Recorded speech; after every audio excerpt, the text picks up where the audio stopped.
"How are you?" she asked, still not moving away. "Alive," he answered. That dimple pressed deeper, and he knew, if she wasn't wearing shades, he'd see her unusual light brown eyes dance. He'd made her eyes dance frequently back then, and he hadn't had to work for it. She just gave it to him, and often. "Em," a man's voice snapped. Deck's head came up, and Emmy moved slightly away, dropping her hands from him as she turned.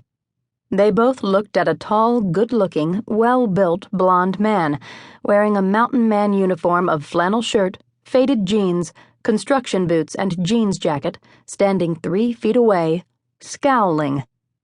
Emmy shifted to the man, her dimple gone but her lips still tipped up. She wrapped a hand around his bicep and leaned into him in a familiar way that said it all about who he was to her.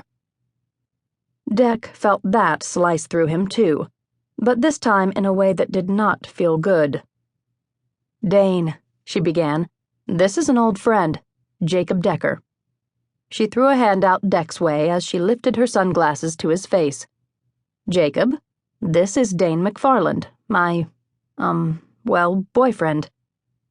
Again, shocked as shit that Emmanuelle Holmes had a boyfriend, but not shocked this slim, stylish, stunning Emmy had one, Deck opened his mouth to offer a greeting, but McFarland got there before him. "An old friend?" Deck felt his body tighten at the man's terse tone as he watched Emmy's head turn swiftly and her shades lock on her boyfriend's face. He also noted her grin had faded. "An old friend," she stated firmly. McFarland, not wearing sunglasses, his were shoved up in his hair, took Deck in top to toe through a glower. He had the wrong idea. McFarland's eyes sliced to Emmy, and what he said next proved Deck right. "What kind of old friend?" It was the wrong thing to ask. Deck knew this, because even if a man had suspicions his woman just introduced him to an ex-lover, he should wait until they were alone to call her on it.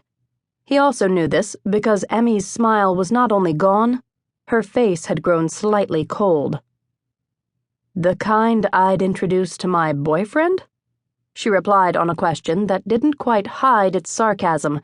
Her smooth, alto voice, something among many things he'd always liked about her, having grown nearly as cold as her face.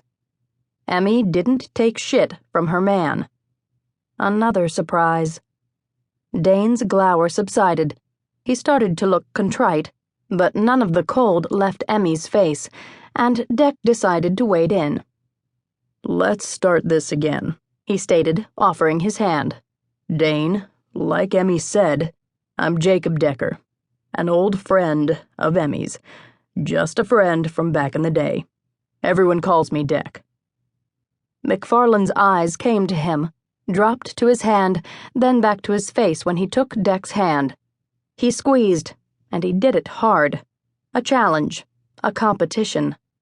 His ludicrously strong grip saying either he didn't like his girl having men friends no matter how they came, or that he'd noted Deck had 3 inches on him and likely 40 pounds, but he felt he could still take him.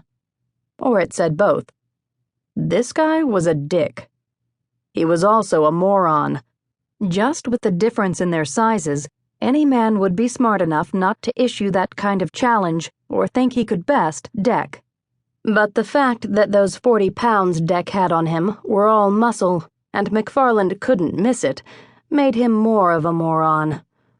And Deck did not like that for Emmy. Unable to do anything but, he squeezed back, saw McFarland's flinch, felt his hand go slack in reflexive self-preservation in order to save his bones getting crushed, and his point made, Deck let the man's hand go. McFarland flexed it twice before shoving it into his pocket. Emmy missed this. She was looking up at Deck. "What are you doing in Gnaw Bone?" she asked. "Could ask you the same thing," he returned. "I live here now." Another shock. Her family was in Denver, and they were tight. She didn't have a shit ton of friends, but they were in Denver too. And she was the kind of woman he thought would